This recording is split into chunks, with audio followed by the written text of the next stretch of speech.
2.1 to 2.2 types of angles. Name two congruent segments. AB and BD are congruent because they have the tick marks. AB is congruent to BD, so AB is equal to BD, their measures. You can go back and forth. Really, in this case, you could start with their measures because the tick marks say that they are equal in size. So really, it's going this direction. You're saying that they're equal, so they're congruent, but this can bounce back and forth. Name two congruent angles. We can see that angle A, or that vertex A, and that vertex D have 55 degrees in each corner. So let's start with the measures this time. Let's go the right direction. So the measure of angle BAD is equal to the measure of angle BDA. So they are also congruent. Angle BAD is congruent to angle BDA. Again, you can go back and forth. We know that they're the same size because their measures were equal. That's why we started with measures. Name two perpendicular segments. If you forgot what perpendicular means, it means 90-degree corner, a right angle. So 70 plus 20 is 90. So this corner is going to be a 90-degree angle. We can see that by the angle addition postulate. 70 plus 20 is 90. So this angle plus this angle is 90 degrees. So you have to start by saying that the sum of the two angles is 90 degrees, and then that creates perpendicular. So we'll start with the angle addition statement.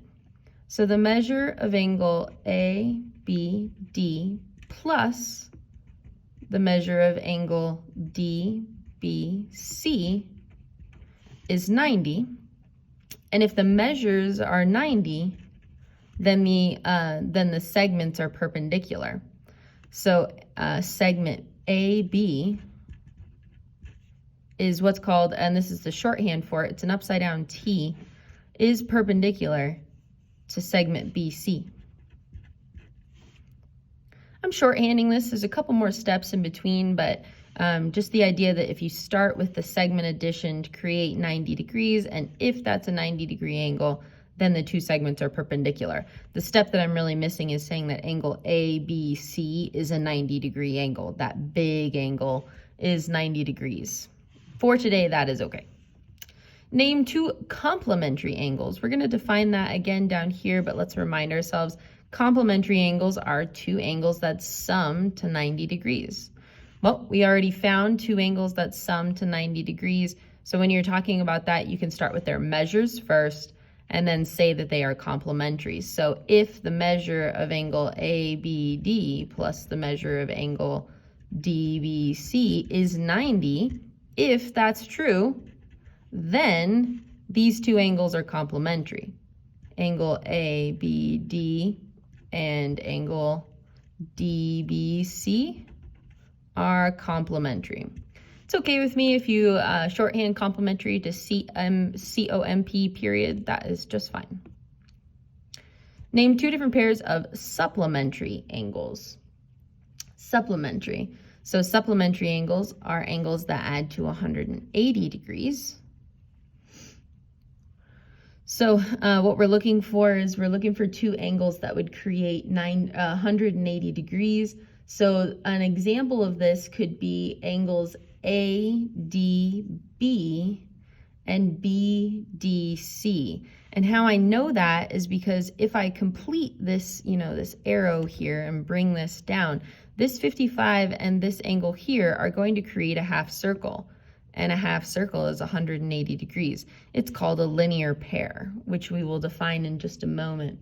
So you actually have to start by announcing that the angles are a linear pair, and then linear pairs are what create 180 degrees supplementary angles. So we would say angle ADB and angle BDC are a linear pair And so, as a result, if they are a linear pair, then angle ADB and angle BDC are supplementary. You can shorthand that to SUPP. And then the next step would be to add on the measures. So you would start here in concepts, and then we would finally end up in the measurement world and say that those, as a result, sum to 180. That would be your final kind of statement on that. Name an obtuse angle. So an obtuse angle is, and we're going to define that down below as well. Obtuse angles are ones that are greater than 90 degrees. So we're just looking for one that looks bigger than 90 degrees. So the only one that on the diagram that looks pretty much bigger than 90 degrees is going to be angle BDC. And we can just announce that. Angle BDC is obtuse. We know it's obtuse because it's going to be a linear pair down here as well. We just don't have to calculate it. That's okay. All right, so let's do some definitions and talk about notation, how much labeling you're supposed to put on each diagram. So let's start with a right angle. That's going to be one that's at a 90-degree angle, or it's going to be talking about something that's going to be perpendicular. They go together. So again, perpendicular over here is going to be that upside down T. The picture is going to look like this. Our favorite 90-degree angle, we'll call that angle A. And then you can announce that the measure of angle A is 90 degrees. Okay, let's talk about linear pairs. Linear pairs are adjacent on a straight line. Adjacent angles, I should say, but we're talking about angles all day today. So there's my straight line. And then usually what we do is we cut it either one direction or the other. So if I call this angle 1 and angle 2, I can say that angle 1 and angle 2 are a linear pair. And you can shorthand it to LP. You want to start by announcing that something is a linear pair before you move on to adding values to it. So first you say this is a linear pair, and now it creates 180 degrees. All right, now the perpendicular, that's the shorthand for perpendicular, upside down T. Let's do one that's not perfectly up straight. Let's do one kind of like this. So there's my perpendicular. It's created by an intersection with right angles. You only need one right angle to determine that all four of them are also right angles, but we don't have to draw the box in all four corners. You only have to draw the 90-degree box in one corner, and then by by logic, you know that the rest of the four corners are also 90-degree angles. Complementary. Complementary angles sum to 90 degrees. Let's do a little picture. A lot of times the picture is going to look like this. You could have separate angles, but you could, it's going to be a 90-degree angle that they cut into two chunks. And what I want you to put to memory is that when you're trying to find one piece, say you're trying to find the angle measure for just that smaller angle there, what you would need to do is you would need to subtract from 90 in order to get this angle measure here. It would be 90 minus x to get the second angle. Let's do supplementary right below since they go together. Supplementary angles are ones that sum to 180 degrees. Very often it's going to come in the form of a linear pair. So let's do the other direction this time, 1, 2. And if we wanted to find the measure of angle 2, say we wanted to know what that was, we would over here, actually let's find the measure of angle 1 because it'll fit better. We would do 180 minus angle 1 in order to get this angle number 2.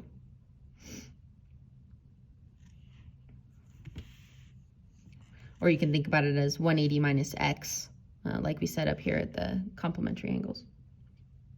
Okay, obtuse angles. Obtuse angles are ones that are between 90 degrees and 180 degrees, or you can think about it as being larger than 90 degrees. So we would say it like this. It's going to be the measure of angle 1 is going to be less than the measure of angle, let's say this is angle A. The measure of angle A is greater than 90, but less than 180. So somewhere between 90 and 180. A straight angle. A straight angle is a picture of a linear pair without the additional ray. So it's just a straight angle, straight line. And what's happening is that this creates a half circle, which is going to be exactly 180 degrees. So the measure of angle A is exactly 180 degrees. Vertical angles. Vertical angles are created by the intersection of two lines, straight lines. And the picture looks like this. It's kind of a bow tie looking picture. So if I've got angle 1, 2, 3, and 4, angle 1 is congruent to angle 3, and angle 2 is congruent to angle 4.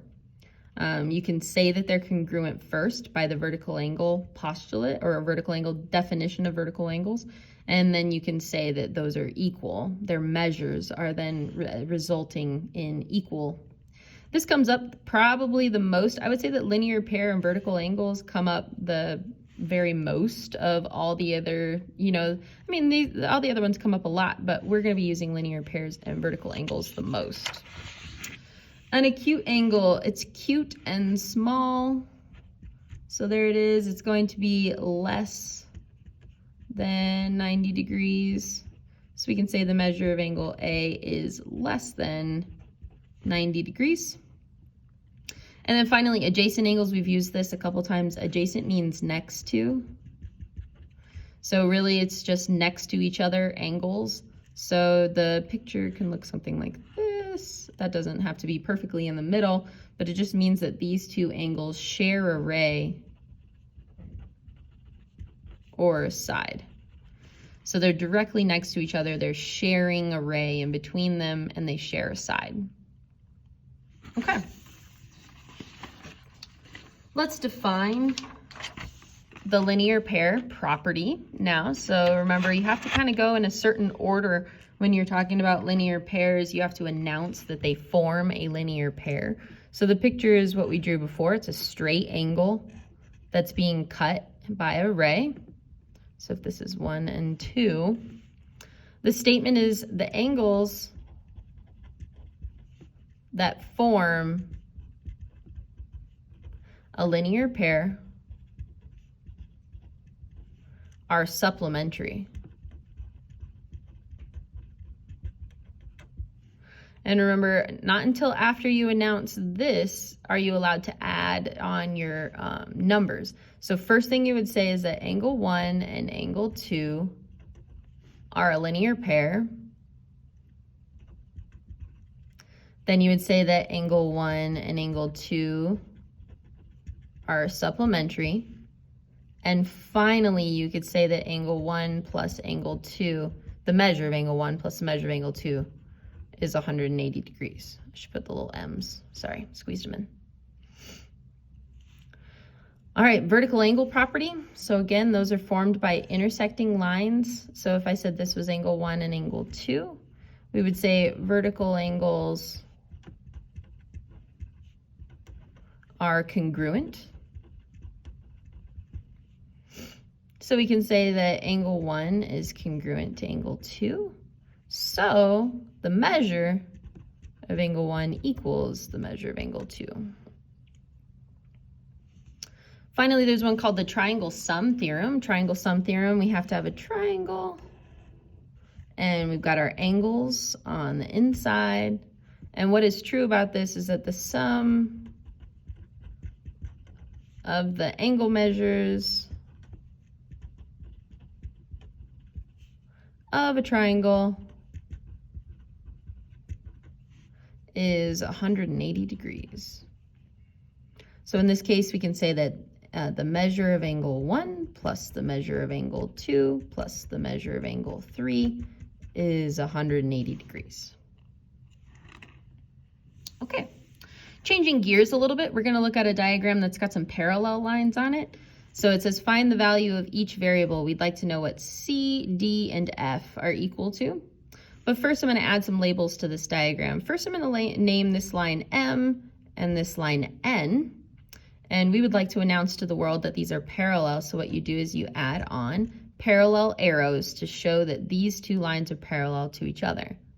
The shorthand for this is that you can say M is parallel to N. This is the shorthand for saying that those two lines are parallel. If they're parallel, they're being cut by a transversal here, which means that the angle measures on each of the intersections between the transversal and the parallel lines are going to create congruent angle measures. So for example, if you're looking at this intersection, the top left corner of the intersection is 130 degrees. So what does that make the measure of angle F? Well, it makes the angle measure also 130 degrees. So the value of F is 130 degrees, and it's by something called corresponding angles. These correspond to each other. They're in the same position on each intersection of the parallel lines. Now, what do F and C make together? We'd like to find this value of C. Well, F and C, if you kind of cover up the bottom of the diagram there, they lie on a line together. These are a linear pair. So 180 minus 130 gives us an angle measure of 50 degrees. So then measure of angle C is 50 degrees. And that was by linear pair. You can kind of just write LP. And then finally, we'd like to know the measure of angle D. Well, these are that bow tie picture where there's an intersection of two lines. So the measure of angle C is going to be equal to the measure of angle D. So angle D is also 50 degrees. And that was by vertical angles. You can shorthand it to VA. If we wanted to go this way as well, it doesn't ask for the measure of C, but we can say it anyways. If this is 130 degrees, these are a linear pair, so this is also 50 degrees. Classify the following triangles, be as specific as possible. So the two things that you need to name are what type of angles it has, and then the second thing is the leg lengths. So first thing you're going to say is what type of angles does this triangle have? Well, they're all acute. So we start by saying this is acute. Then you look at the leg lengths, 11, 13, and 16. They have nothing in common. None of the legs are the same size. So that is what's called scalene.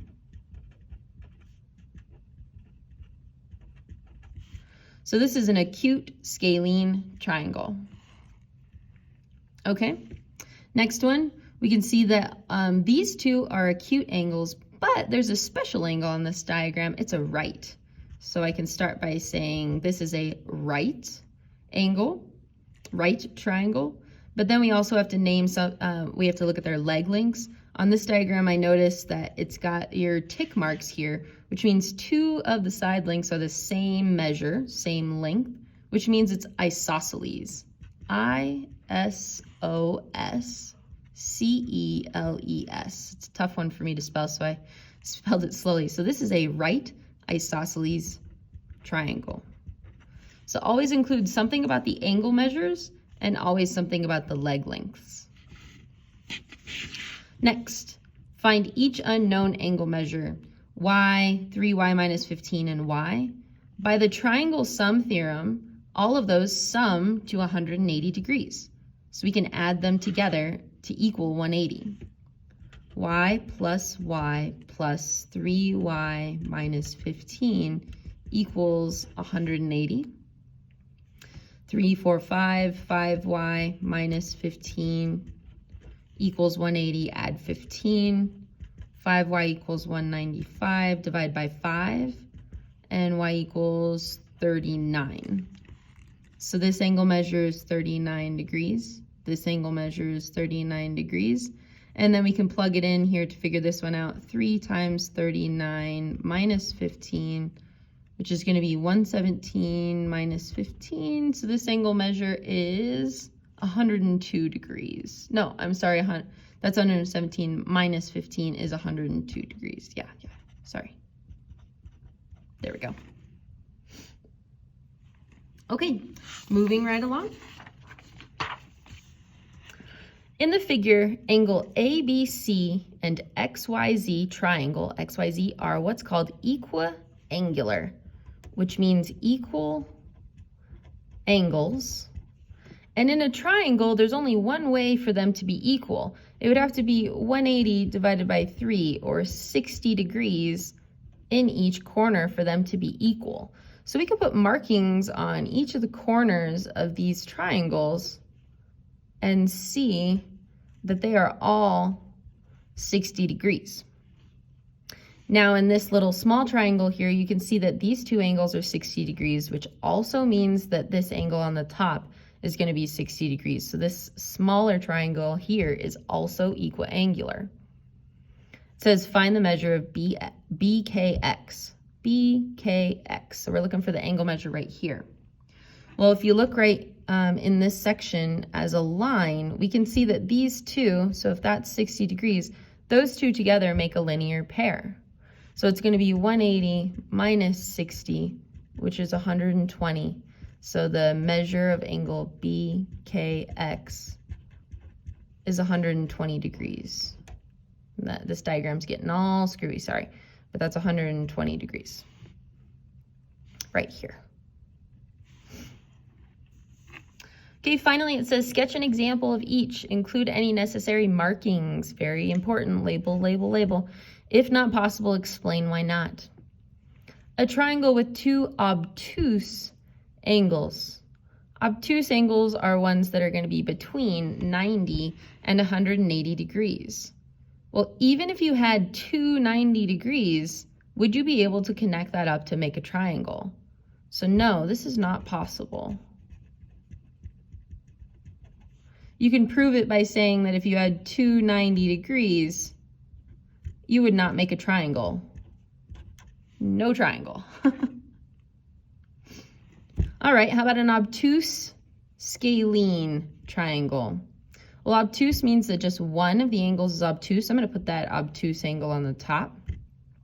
And scalene means that none of the side lengths are the same length. So I'm just going to extend that a little to show that that is a little bit longer.